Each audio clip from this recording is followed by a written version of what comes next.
first of all, it was never, if we reach 1.5 degrees C and keep it to that, nothing's going to happen. It was always assumed and projected that 1.5 degrees C or 2 degrees C was still going to create problems for us.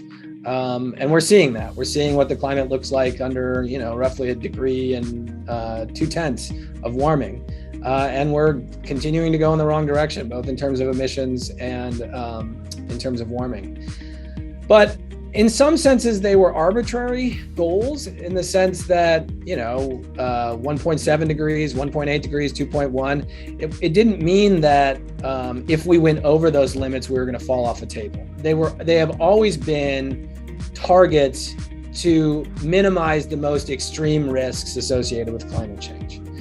Every 1/10 of a degree counts, every effort counts. And I think one of the challenges of the messaging around these limits is when we do go past them, I think we're going to go past 1.5 degrees for sure. I hope that we stay under 2, and maybe we'll go over and then come back down, and there'll be some path that takes us over for a while. We need to be working like hell to limit the warming and the emissions to whatever we possibly can.